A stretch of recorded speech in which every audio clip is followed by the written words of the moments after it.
Welcome everyone, this is Swati from Edureka. In today's session, we'll go through ReactJS tutorial. So if you guys are familiar with the term ReactJS, then you might know that it's a front-end library developed by Facebook. So today, we'll learn in and out of ReactJS. But before we start, let's explore a ReactJS application. I'm sure all of us spend a lot of time on Facebook. If not a lot, at least some. So all of you can easily relate that this application looks exactly like Facebook comment section. In this comment application, we can add a new comment, delete an existing comment, or even can reply to some other comment. Let me show you how. Here I'm adding a comment. I can delete my comment. I can even delete some others comment if I have the authority, and then I can reply to others comment like this. Perhaps you would have noticed whether I'm adding or deleting comments, only that section is getting updated instead of the entire page. So what I'm trying to say is that we do not have to reload or refresh the entire application to see the updates. So how exactly is this happening? Well, this is the magic of ReactJS, and that is what we are going to learn today. But here, some of you might ask that why ReactJS when there are so many other frameworks available out there? To understand this, let's take up Facebook as example. So let's go back to the year of 2009-2010 when Facebook used to look somewhat like this. If you guys remember, during this time, you had to repeatedly reload the page for new updates. At the back end, the Facebook was using the traditional data flow. As you can see from this diagram, the data came from various sources like the initial data, the real-time data, or the user input data. Now this data was passed to the dispatcher, then to the store, and then ultimately came to the view. Now view is the part where the user is actually interacting with the application. And being a user, whatever you see on the browser as a web page is the view itself. So if there is a change in data from any of these sources from the backend, in order to reflect those changes on the view, you have to refresh the entire page and then it's seen by the user. This surely was not user-friendly, and moreover this traditional data flow had some drawbacks, like it used the DOM. Now what is a DOM? DOM stands for Document Object Model. It is an object that is created by the browser each time a web page is loaded. What this DOM did was, it can dynamically add or remove elements from a web page at the back end. But each time it did that, the browser had to create a new DOM object for the same web page. This led to more memory consumption, which ultimately made our application slow. Let's take another example to understand this. Suppose this is our application in which we have 4 blocks. 1, 2, 3, 4. Suppose there is a change in block 1 from the backend. But in order to see those changes, we had to reload the entire page and then only we can see the changes. Now as you can see, after reloading, the 1 became 101. So guys, this is where the ReactJS comes into the picture. With React, our entire application is divided into various components. Now, each time data is added, it will automatically update the specific component whose state has actually changed. So, if we have change in block 1, it will automatically change the block 1 only without reloading the entire page. This reduced our page reloading task, and because of this, the UI became more user-friendly. Moreover, the React uses a virtual DOM instead of the real DOM, which makes our applications lighter and faster. Now, what is virtual DOM? We'll understand it later in this tutorial. For now, let's see how React changed Facebook's UI. So, Facebook started implementing ReactJS in its newsfeed section since 2011. After this, its UI became more user-friendly. Now, whenever new updates gathered, a new stories button popped up at the top of the page. Now clicking on this button will automatically reload only the newsfeed section without even touching the rest of the page. This drastically improved the application's performance. So what changed at the backend? At the backend, it still used the traditional data flow. But now, instead of loading the entire page again, what React did was, it blew up the previous view, rendered the components with the updates, and then placed the new view in place of the old one. This was possible because unlike other frameworks, React don't have any explicit data binding. In React, the only thing we have is a render function which gets called once for each component. In this render function, we tell how our component will look like at any point of time. Then this render function returns a representation of our view. Since the components can compose other components, the render function gets called recursively, resulting in building up the whole view. So now that you have understood that why we use ReactJS, let's now proceed with our tutorial. Before we start off, let's take a quick Today, we'll first understand what exactly is ReactJS, and then we'll find out some of its major advantages. Then I'll show you how to install ReactJS on your systems. Once we are done with the installation, we'll start coding with ReactJS by taking up a simple program of Hello World. Then we'll jump onto the various fundamental concepts which all lie behind ReactJS. So without any delay, let's take up our very first topic, that is, what is ReactJS. As I have already told you that ReactJS is an open source JavaScript front-end library that is used to develop interactive UIs. Though Facebook was using it since 2011, but it was introduced to the rest of the world on May 2013, and later on March 2015 it was open sourced. Moreover, the ReactJS is concerned with the components that utilizes the expressiveness of JavaScript along with the HTML-like template syntax. That is, it combines the features of JavaScript and the HTML and then provides us a dynamic language. It is basically the view in MVC, that is the model view controller. It is not concerned with anything except for the view, that is, it handles the representation of our web page at any point of time. But what aspects make it handle our dynamic view so effectively? Let's proceed further and find out. Well, React has three main aspects. First, it uses the virtual DOM. Second, it has one-way data binding. And third, it provides a server-side rendering. Let's now discuss them in details. The first is the virtual DOM. So, as I've told that it uses the virtual DOM. Now, many of you might be wondering that what is a virtual DOM and how it is different from the actual DOM. Well, like an actual DOM, the virtual DOM is also a node tree that lists the elements and their attributes and contents as objects and their properties. React's render function creates a node tree out of the React components and then updates this tree in response to the mutations in the data model, which are caused by various actions done maybe by the user or by the system. Now, this virtual DOM works in three simple steps. First will be whenever any underlying data changes, the entire UI is re-rendered in the virtual DOM representation. After this, the difference between the previous DOM representation and the new one is calculated. Once the calculations are done, only after that the real DOM will be updated with only the things that have actually changed. You can think it as a patch, as the patches are applied only to the affected area. Similarly, the virtual DOM acts as a patch and is applied to the elements which have actually updated or changed in the real DOM. This makes our application faster, and moreover there is no memory wastage. Unlike other frameworks, React follows the unidirectional data flow. Let's now move on to our next aspect, that is one-way data binding. Unlike other frameworks, React follows unidirectional data flow or one-way data binding. As you can see from this diagram, in whole of the process, the data is flowing in the same direction. The major advantage of one-way data binding is that throughout the application, the data flows in a single direction, which gives you a better control over it. And because of this, the application state is contained in specific stores, and as a result of this, the rest of the components remains loosely coupled.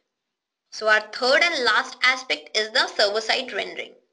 Server-side rendering allows you to pre-render the initial state of your React components at the server side only. Because of this, the page loads faster. With the server-side rendering, the server's response to the browser is the HTML of the page that is ready to be rendered. Thus, the browser can now start rendering without even having to wait for all the JavaScript to be loaded and executed. All of these features together makes ReactJS a powerful and robust language which provides us with some major advantages, like because of the use of virtual DOM, the application's performance increases. Moreover, it can be used on client as well as server side. The React's JSX file increases the readability of the code, so it becomes easy to debug and maintain. And lastly, the ReactJS can be easily integrated with frameworks like Meteor or AngularJS. So now that we have already understood that what is ReactJS and what are its advantages, let's now proceed to its installation. Well, installing ReactJS is very easy. You just need to add the ReactJS dependencies to your code and then you are good to go. You can add these dependencies either directly from online repositories or you can also download them and then add them to your project folder. As you can see from this code, I have added the dependencies here from the online repositories. Now, let me show you how to add the dependencies after downloading them. For that, you need to go back to your project folder. So now this is my project folder. Inside this, I will be pasting all my dependencies. For that, I'll go to my downloads. Here I have already downloaded the dependencies. I just have to copy this and then I'll go back to my project folder and paste them here like this. So inside this, I have all my dependencies, which all I need. So now to start coding with React, you can use any text editor or any IDE you want. So here I'm using the WebStorm IDE. Here inside my project folder, you can see that I have already all my dependencies. So now what I'll do, I will create one HTML file here. Let me name it as index. Now in this HTML file, we have to provide it with some title, like I have given it demo. Okay, so now inside the head of this file, now we have to tell that we have the dependencies. So using the script tag, we will add the dependencies one by one. So let me see the source, and my dependency source is the build folder. In this first dependency which I need to add is the react.min.js. Now this is the main React dependency that you will need. Like this, I have to add the rest of the dependencies. Okay, so now I'm done with adding my dependencies. So next thing what I have to do is I have to create one division. I have to create one division so that I can display my React code over here. So I will give this division one ID as well. Okay, so here I have given the ID as content. So for now we are done with this HTML file. Now we have to create one ReactJS file. So for that we will create one file. Let me name it as script.jsx. So this JSX file is the file in which we will add all the React code. Now JSX is a type of syntax that you can just type and it's very easy to understand. In React, as you know, that everything is a component and each component needs a class to survive. So first we have to create a component and then provide a class for it. So let me just create one component. Okay, so as you can see, I have created one component named my component and then I have created one class. So now I have created one component with the name my component and then I have provided one class for it to survive. Now inside this class, I will be adding all the functions and the attributes that my class is going to do. So now each component has one render function which returns an HTML representation. So here we'll add the render function which will contain what we want to display. So since we are going to return the hello world just, so here first let me just create the render function. So render, this is a function. Okay, since this will be returning an HTML representation, so inside the return I have to write, okay, we are returning only the hello world, so I'll write hello world. Okay, so just save it. So now we are done with creating our component. Now you have to tell React that you want this component to be displayed over here. So for that, okay, so here we are calling the render function of React DOM. Now inside this function, I'll tell that I want my component to be displayed on the HTML page. So for that, I will fetch it by its ID.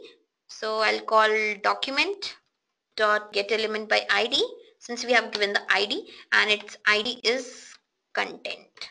Okay, so now here we are done with our JSX file. Just save it, go back to the HTML file. So now you can think this JSX file as external CSS or JavaScript. As we refer this file in our HTML file, similarly we have to tell our HTML file that we have our ReactJS code in some other file. So for that I'll say script and its source is script.jsx. Okay, so one thing we need to add here is its type. So its type is text babel. Okay, now we are done with both of the files.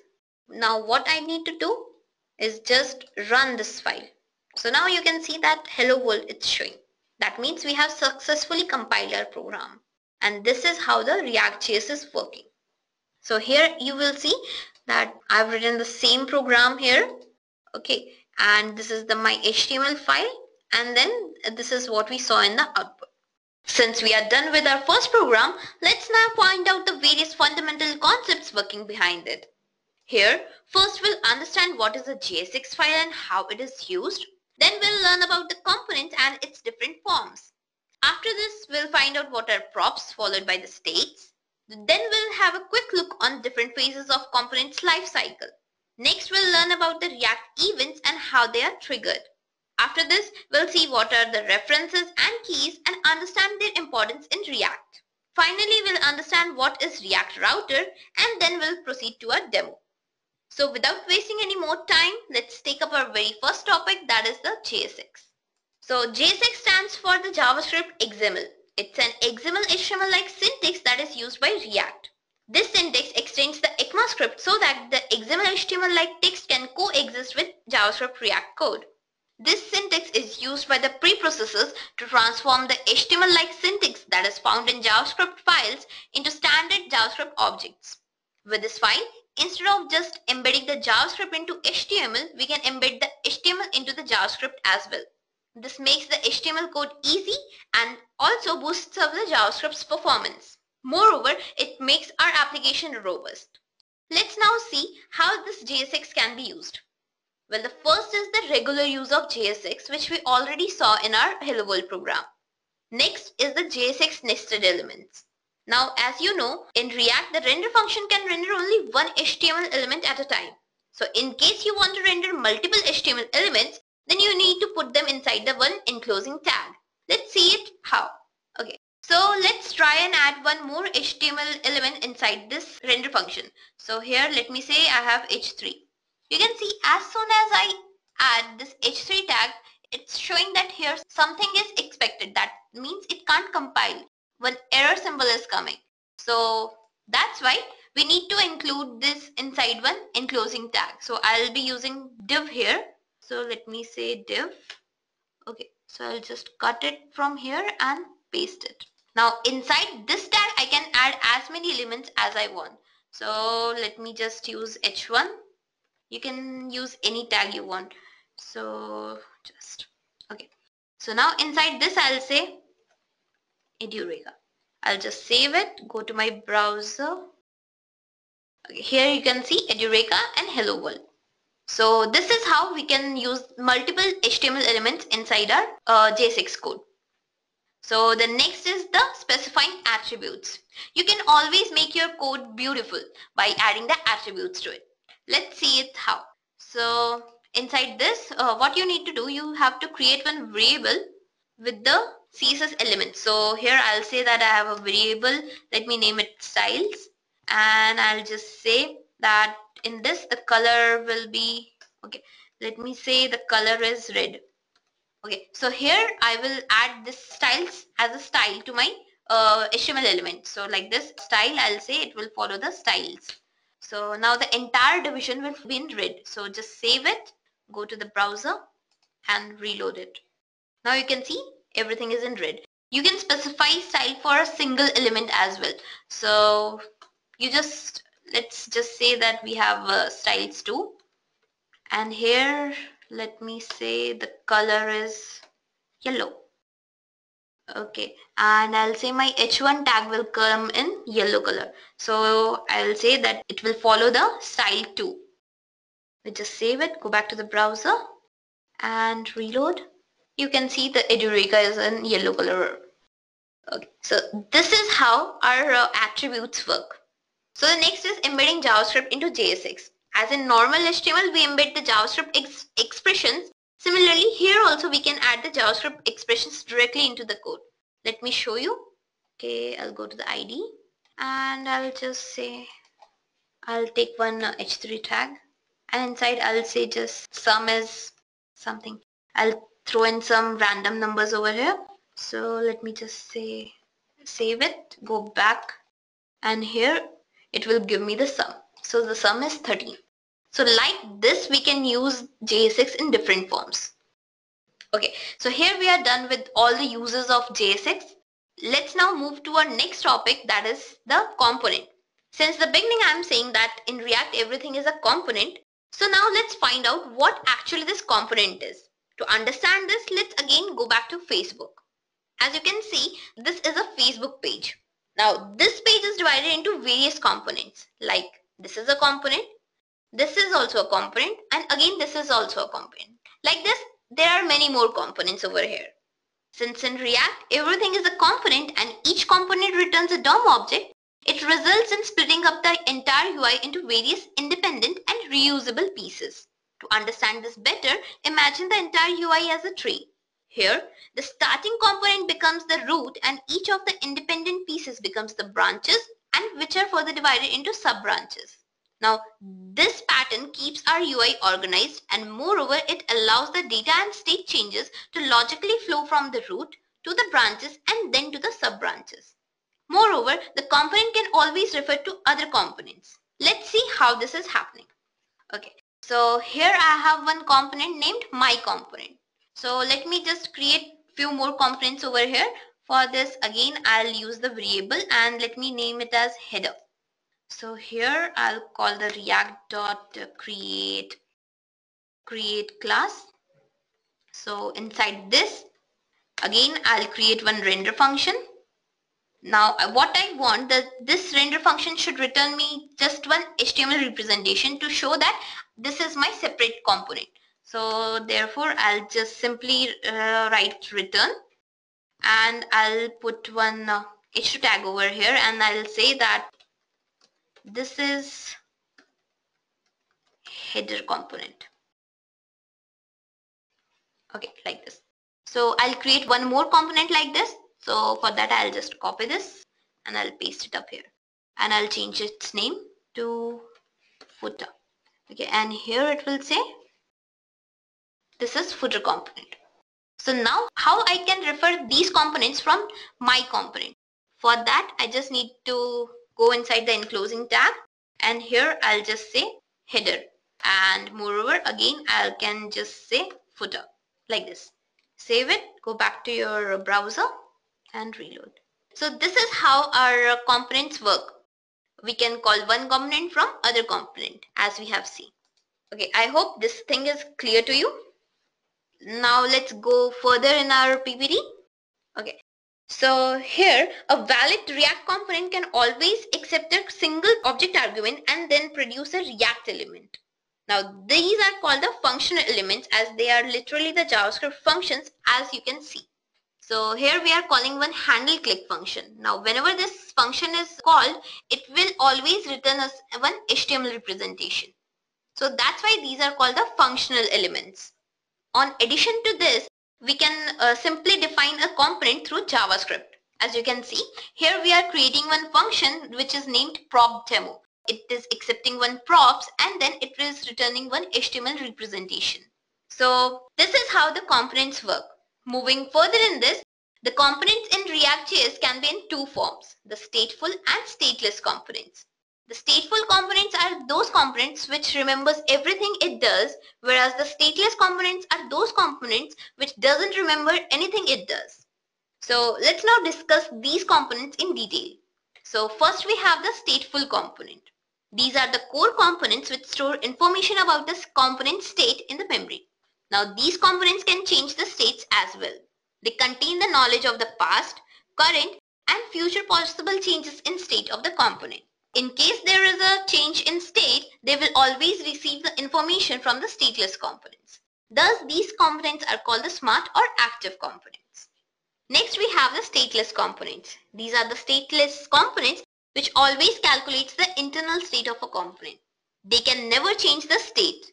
Moreover, they do not contain any knowledge of the past, current, as well as possible future changes of the state of a component. These stateless components provide the referential transparency. That is, for same set of inputs, it will always generate same output. Thus, these components are called the dumb components. Now, I hope you have the fair understanding about the components. So now, let's move on to our next topic, that is props. The simplest way of describing props would be to say that they function similar to HTML attributes. These are the read-only components which provide configurational values. Thus, by using the props, we can always pass data from parent component to a child component. Whenever the component is declared as a function or a class, it must never change its props. All such components are therefore called the pure functions. If you see this function, as I have seen in this demo, we have the function called sum, which is accepting arguments x and y. So its prop is to always return the sum.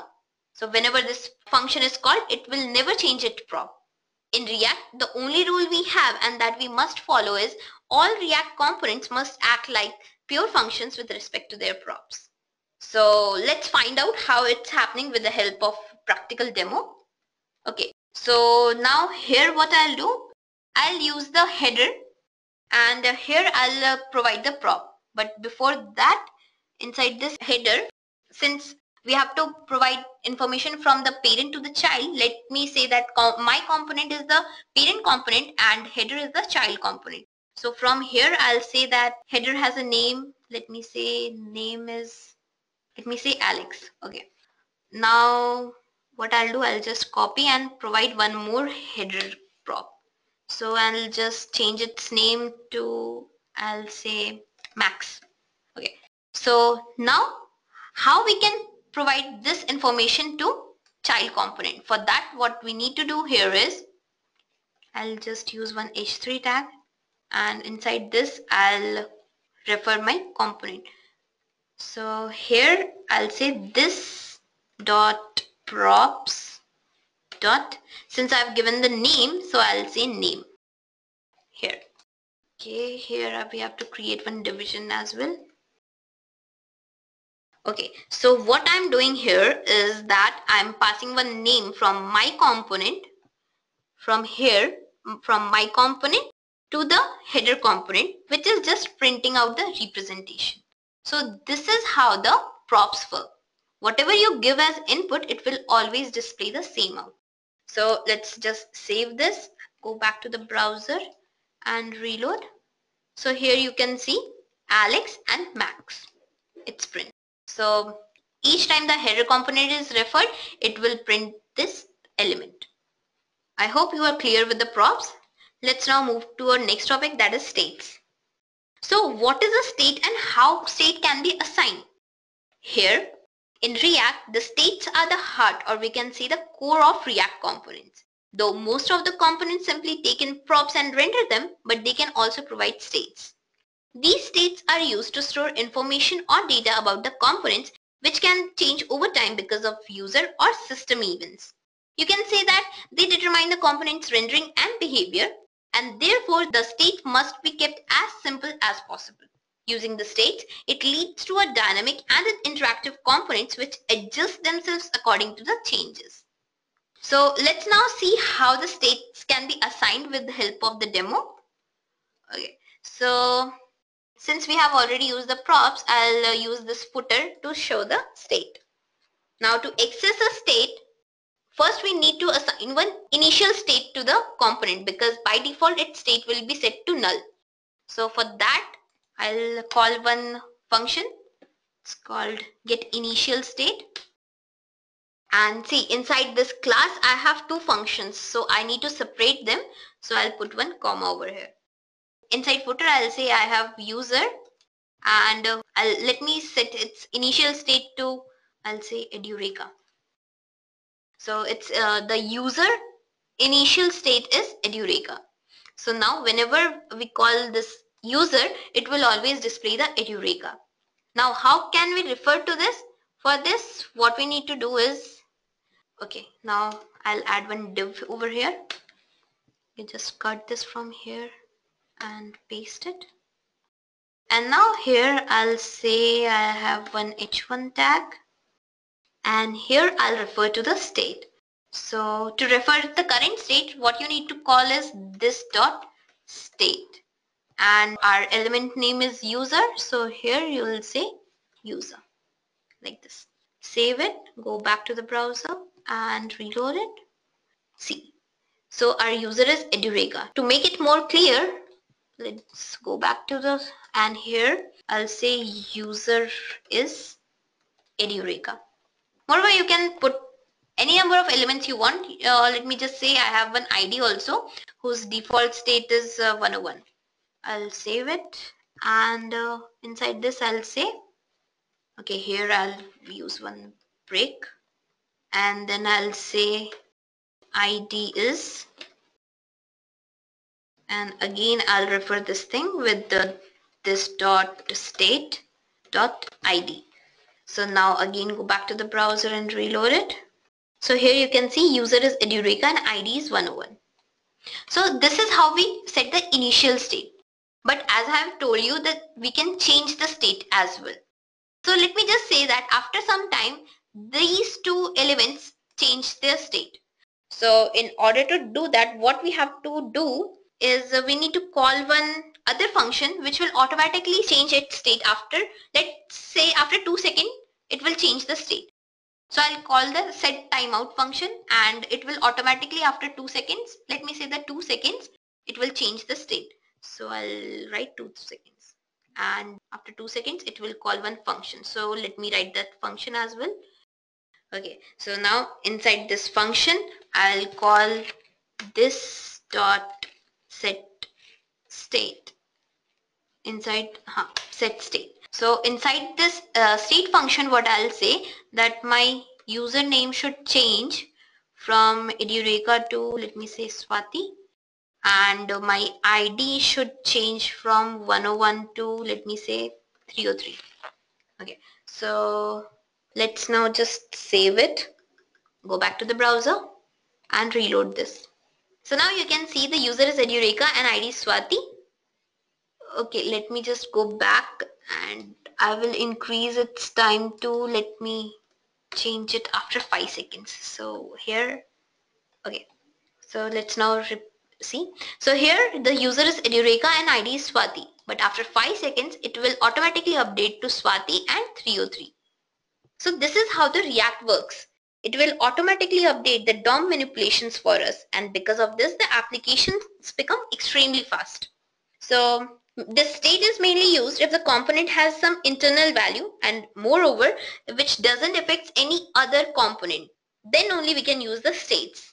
So I hope you guys are clear with the state. Okay, so let's move to our next topic, that is life cycle of the components. So React provides various methods which notifies when a certain stage of life cycle of a component occurs, and these methods are called the life cycle methods. Now these methods are not very complicated. You can think these methods as the specialized event handlers which are called at various points during a component's life. You can add your own code to these methods to perform various tasks. When we are talking about the life cycle is divided into 4 phases. They are the initial phase, the updating phase, the props change phase, and the last is the unmounting phase. Now each of these phases contains some lifecycle methods which are specific only to them. So let's find out what happens during each of these phases. The first phase in the component's lifecycle is the initial phase or the initial rendering phase. This is the phase when the component is about to start its life and make its way towards the DOM. So in order to do so, all these methods are invoked in an order. So first method we have is the getDefaultProps. This method allows you to specify the default value of this.props. It gets called before your component is even created or any props from the parent are passed. Then next we have the getInitialState. Now this method allows you to specify the default value of this.state before your component is created. Just like the previous method, it too gets called before the component is created. So next method we have is the componentWillMount method. Now this is the last method that gets called before your component gets rendered to the DOM. There is an important thing to note here. If you were to call setState method inside this one, your component won't re-render. Then we have our render method. Now this is a method you should be familiar with. Every component must have this method defined, and this method is responsible for returning a single root HTML node. Though this single root may have many child nodes inside it. So if you don't wish to render anything, simply return null or false. Then we have our final method in this phase, that is the componentDidMount method. This method will get called immediately after your component's renders and gets placed on the DOM. At this point, you can safely perform any DOM querying operations without worrying about whether your component has made it or not. Now one thing you need to remember here is that except for this render method, all of these lifecycle methods can fire only once. So this concludes our initial phase. Then we can move on to our next phase, that is the updating phase. So after the components get added to the DOM, they can potentially update and re-render only when a prop or a state change occurs. During this time, a different collection of lifecycle methods gets called. Let's see what happens when a state changes. Whenever a state change occurs, the component will call its render method again. Now, any component that is relying on the output of this component will also call their render function again. Well, this is done to ensure that our component is always displaying the latest version of itself. So when a state change occurs, all of these methods gets invoked in an order. So here our first method is should component update method. Sometimes you don't want your component to update when a state change occurs. Now this method will allow you to control this updating behavior. If you use this method and return a true, the component will update. Else it will skip the updating part. Next we have the component will update method. This method gets called just before your component is about to update. One thing you should note here is that you can't change your state by calling this.setState from this method. Now again we have the render method. So if you didn't override the update via should component update method, the code inside the render method will get called again to ensure that your component displays itself properly. Again, the last method we have is the component did update method. Now this method gets called after your component updates and the render method has been called. If you need to execute any code after the update takes place, you can put it inside this method. So now let's move on to our next phase, that is the props change phase. After a component has been rendered into the DOM, the only other time the component will update is when a prop changes its value. Now this is when all these methods will be called. The only method that is new here is the component will receive props. If you want to compare, we can go back to the previous slide and you can see we have the should component update method, component will update method, render method and component did update method. And in next phase we have should component update, component will update, render and component did update. So here only this method is new. Now this method returns one argument and this argument contains the new prop value that is about to be assigned to it. The rest of the lifecycle methods behave identical to the methods which we saw in the previous phase. So this is how the props change phase is completed. Now move on to our last phase, that is the unmounting phase. Now this is the phase when the component is destroyed and removed from the DOM. There is only one lifecycle method over here, that is the component will unmount method. You can perform any cleanup related tasks here, such as removing the event listener, stopping the timers, etc. After this method gets called, your component is completely removed from the DOM.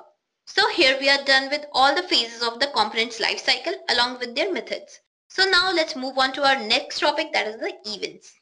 Well, if you guys are familiar with HTML and JavaScript, then you might know that what are events. In React also, events are the triggered reactions to specific actions like mouse hover, mouse click, key press, etc. Handling these events are very similar to handling the events in DOM. But here are some syntactical differences. In React, the events are named using the camel case instead of using the lowercase. Moreover, in React, the events are passed as functions rather than the strings. Here the event argument contains a set of properties which are specific to an event.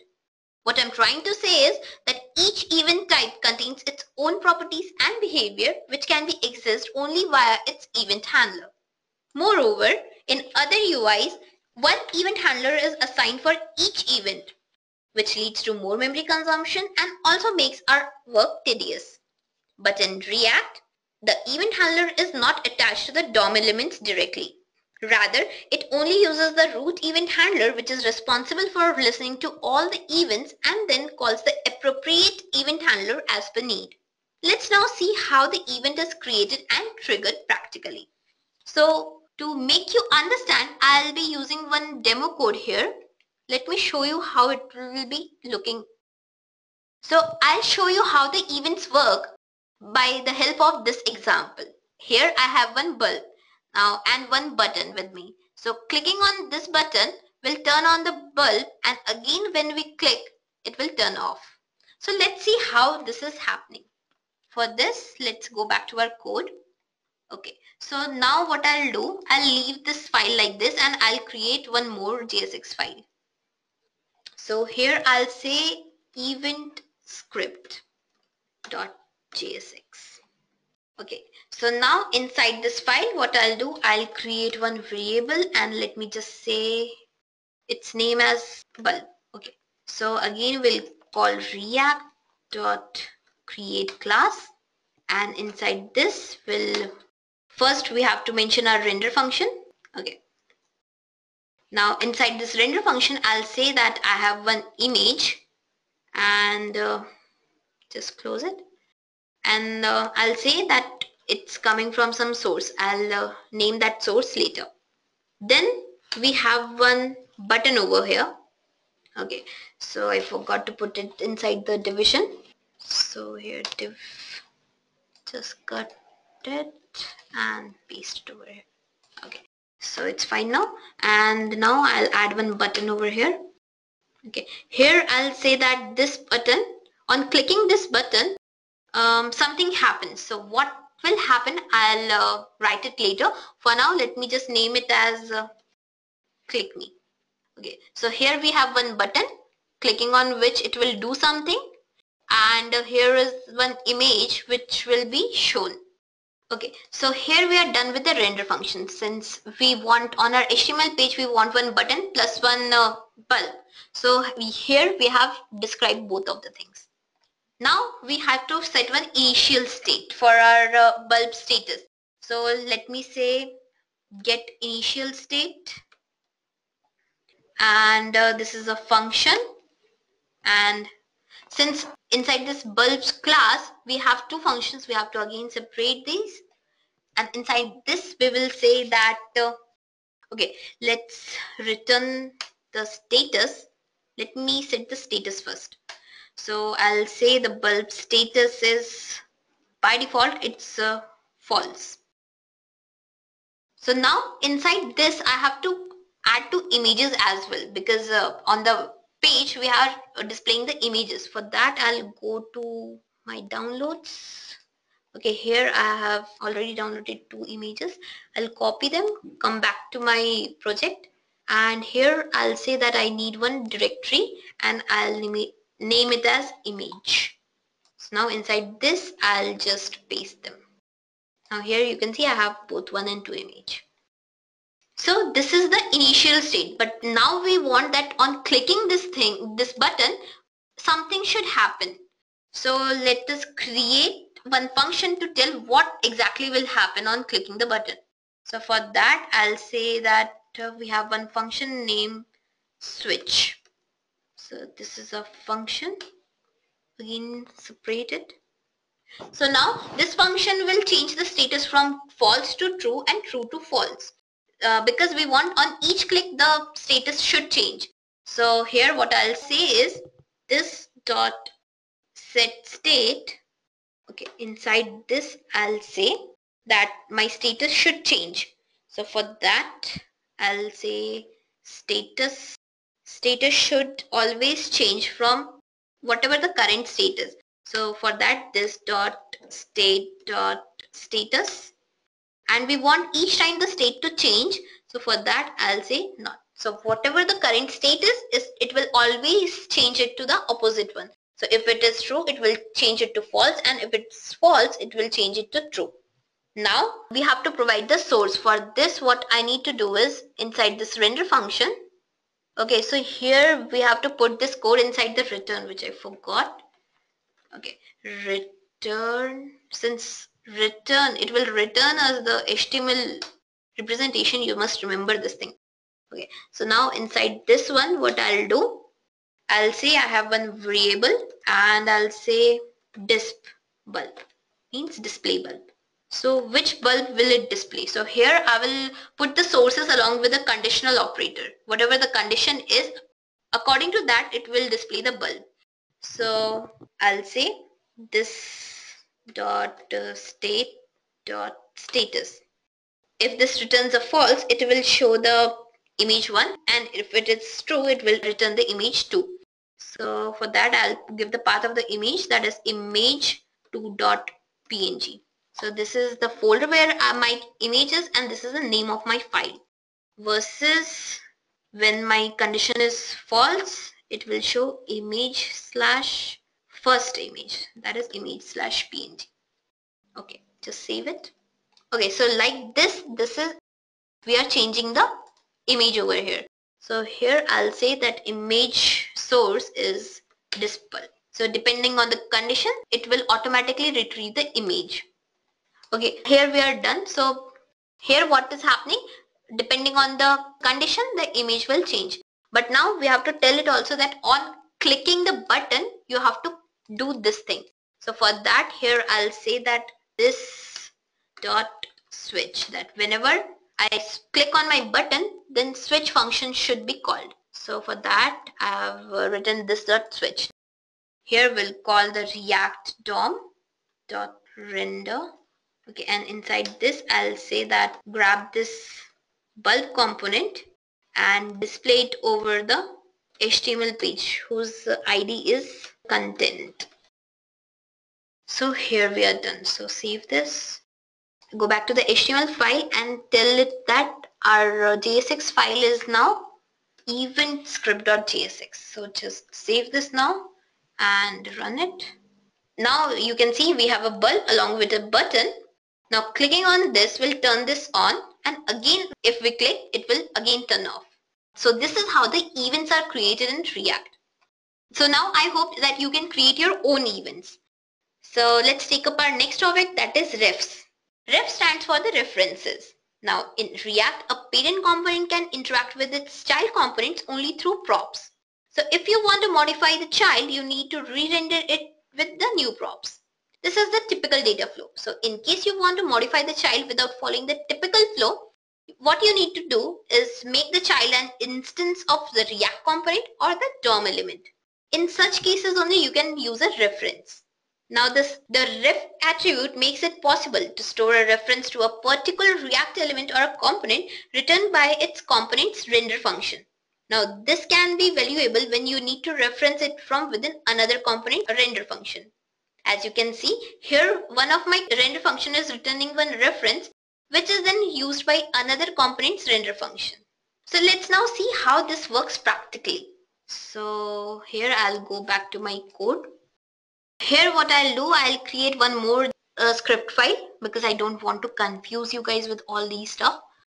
So here I'll create one more file and I'll just name it as the ref script .jsx. Okay.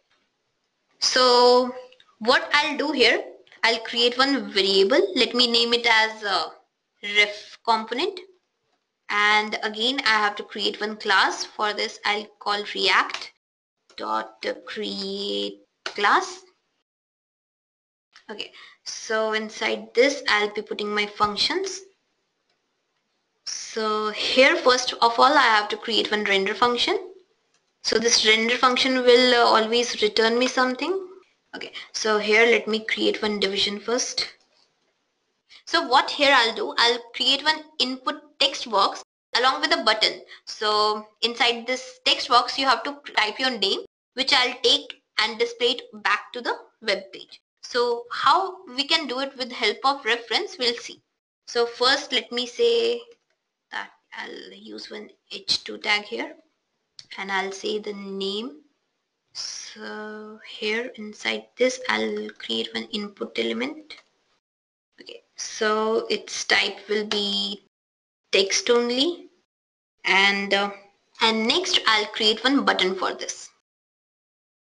Let me say click. That's it. And here whenever we click this button, something will happen. That is, it should retrieve the name from this input box and then display it. For that I'll say that on click it will do something. So for now we are done with this. So how the references are created now? So here whatever we get as input, I want this to refer by this method. So for that I need to create one ref here. So here I'll say that we have a ref, and in this we have to take the input. So from here we'll grab the input. Whatever the value the user is passing, it will take that input and it will be then referred by the function which will be called on click. So here I'll just name this reference as, let me name it as input demo. So let's say this dot input demo. Okay, and it will be referred by the input like this. Okay, so now let me say that, okay, let me put one break function over here so that this input text box and the button should appear in different lines. Okay, so here we are done with the render function. Now what we want to do is we will call one function over here that whenever this is clicked, it should retrieve the value from this thing. So for that, I'll create one function. Let me say display function. So what this function will do, whatever the user gives as input, it will take the name and it will display it over the HTML page. So for that, I need to create one more. Let me say I have h1 tag over here and I'll say hi to whatever the name is. So here I want to display my user's name. So for that, I'll create one span over here and I will provide one ID to this. So I'll just say disp name. Okay. So now what my display function will do, it will take this input value and it will display it on this area. So for that, let me create one variable and say it name. So here now this function can refer to my reference. So to refer this, we'll say this dot whatever our reference name is, that is input demo. I'll just copy this and paste it here. And then I'll say that receive its value. So here we are done. So one thing here which we need to do is we have to display this name. Whatever the value is in name, we have to display it over here. So for that, what we need to do is, as you know, to display it on the web page, we have to use the inner HTML, and for that we have to get the span by its ID. So get element by ID, and the ID name is disp name, and then we'll say dot inner HTML, and here we want to display the name. Okay, so this thing is done here. Now again, since we need to tell React that you have to render this ref component over the content area, so here call the React DOM dot render. Inside this you have to call ref component and again get the division by its ID. So document dot get element by ID, where the ID is content. Okay, so here we are done. Just save this file. Okay, no, here we are still left with this thing. We have to tell that on clicking you have to call the display function. On each button click, this display function should be called. So now we are done. So I'll just save this and I'll go back to the HTML and I'll tell that our JSX file has again changed and now it's like ref script. So save this and run this. So here you can see that I have name and I have one button and then it says hi. So as soon as I put my name over here and just click it, it will say hi Swati. So this is how the references are used. But one thing you should remember is references should be used in the dire need only. So references can be used when you are trying to manage the focus or text selection or media playback. Then it can be used while triggering the imperative animations. And moreover, when we are integrating with the third-party DOM libraries, then also we can use the refs. So I hope now the refs concept is clear to you. So let's take up our next topic, that is keys. Well, keys are the elements which helps React to identify different components uniquely. They are especially helpful when we are working with dynamically created components. Assigning the key value will help you identify the components uniquely even after they have changed. As you can see from this diagram, here we have two components with different key values. One with key 101 and one with key 102. Now these are rendered for the first time. So the React will render them without any problem. But next time when we try to render them, here the component 1's key value is same whereas component 2's key value has changed. So now the React will render only the second component, not the first one, as the first component's key is same. So Here the React will think that as the key haven't changed, so the element is same, so no need to render this one, and it will go ahead and render the second component. So this is how the key works in React. Now finally we come to our last topic, that is router. In React, router is a powerful routing library that is built on the top of React framework. Using the router, we can quickly add new screens and flows to the application. It keeps the entire URL in sync with the data that is being displayed in the web page. Moreover, it provides us some of the major advantages, like it can easily understand different views of the application. It can restore any state and view of the application just by using a simple URL. Along with this, it can efficiently handle the nested views and resolution. With React Router, the state of the components can be easily restored by the user himself just by navigating backward or forward. Moreover, by the router, we can maintain a standardized structure and behavior of the application. Also, it can do implicit CSS transitions while navigating only. So here we are done with our router also. I hope now you understand about ReactJS thoroughly. What it is, how it is implemented, and what all things we can do with it you know now. So I think you guys are ready to create one application with ReactJS. Thus, without any more delay, let's now find out the code behind our Facebook comment application which I used in the beginning. So if you guys remember, I showed the demo of this application. So now we'll see what are the codes which are working behind this application. Okay guys, so here we are with our code. So to save time, I have already created the HTML, the PHP and the CSS files, which all I am going to use in my application. And moreover, I have already downloaded the pictures also, so that I can display the profile pictures if you remember from that application. Okay, so this is our HTML file. I have included the dependencies here, and I have told that I have one script.js extension. So I'll be naming my JSX file as script only. And here I have added the CSS style sheet as well. So now, next step, what we have to do is create the JSX file. So without any delay, let's get started with it. So inside this, as we were doing earlier, we'll create one script.jsx. Okay, so now inside this file, I'll be creating some components along with their functions, and these all components will be doing some or the other work. So here first we'll start off by creating the base. Means first we'll create one wall in which all our comments will be posted. For that I'll create one component named wall form, and then inside this I'll be putting some functions like get initial state, means to set different states. I'll be setting different states inside this, and then finally I'll use one render function which will be displaying one text area. So without any delay, let's quickly start.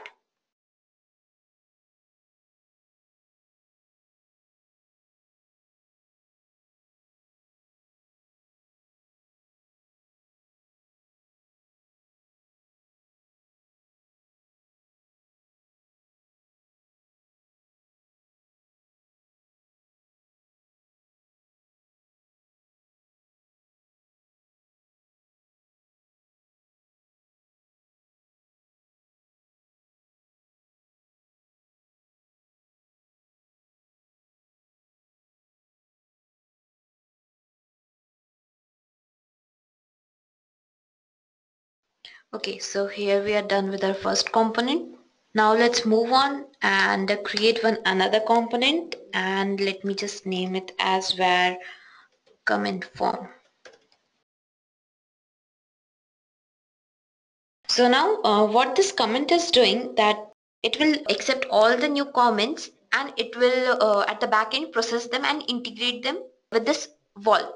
So for that again we'll set the initial state and then tell that how many phases it will go through, and then we'll put it to the render function. So let's quickly do that.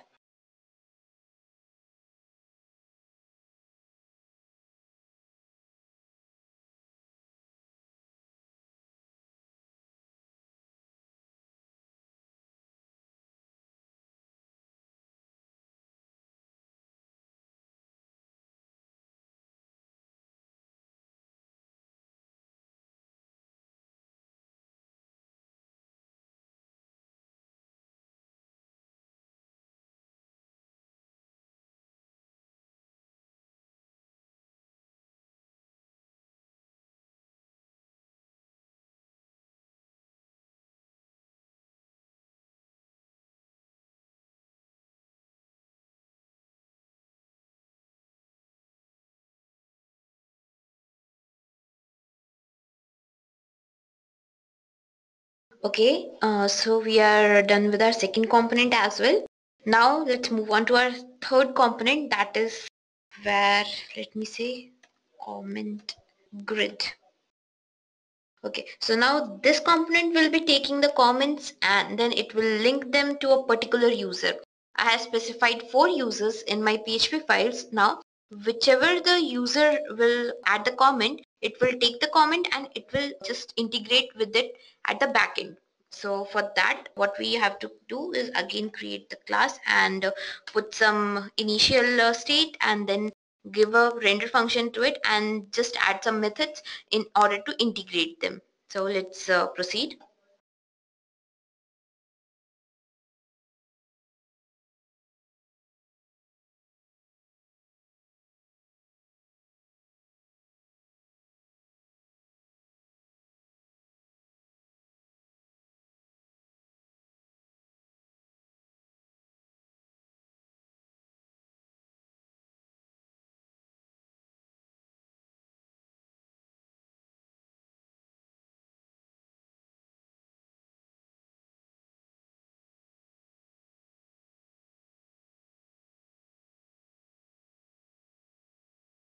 So here, as you can see, in this render function, we'll provide one division in which we'll place our comments along with its related profile pic. So this is how we are integrating the comments along with the pic. So now we'll create one other component and now let me name this as comment block. So now this comment will be displaying the comments along with its user in order they are inserted. Like in this, what we are doing, we are presenting one representation. This component will be taking in the comment and integrating it with its related profile pic. And then this block, what will do, it will display it back on the HTML page. So for that, let's see.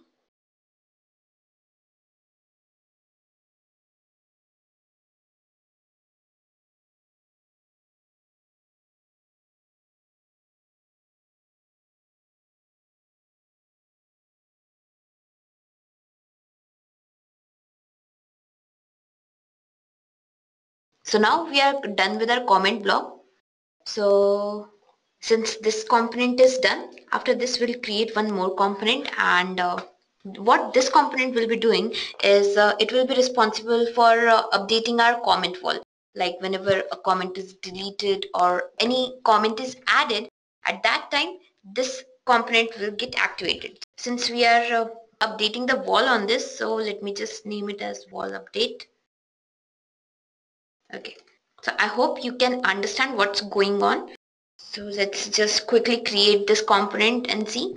Inside this component, we will have some functions and along with that, we will have the render function which will keep on updating the HTML representation. Like whenever the comments are updated, that is added or deleted, at that time it will assign the particular profile pic and link it with the component and then display it. So let's see how it's doing.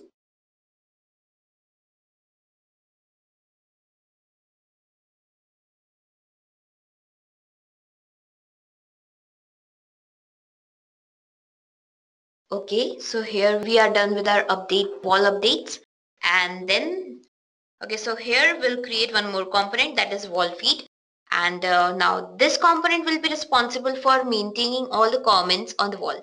So whether we are adding the comment or we are deleting it from there, this component will render accordingly. So let's just get on it.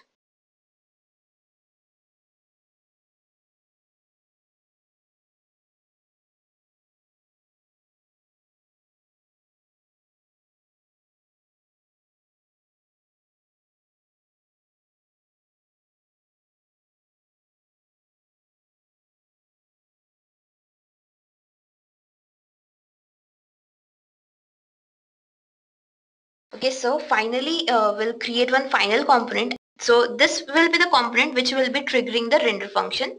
From this component, rest all the components will be triggered. So basically, this is the component which will be responsible for our view. So let's get started with this one.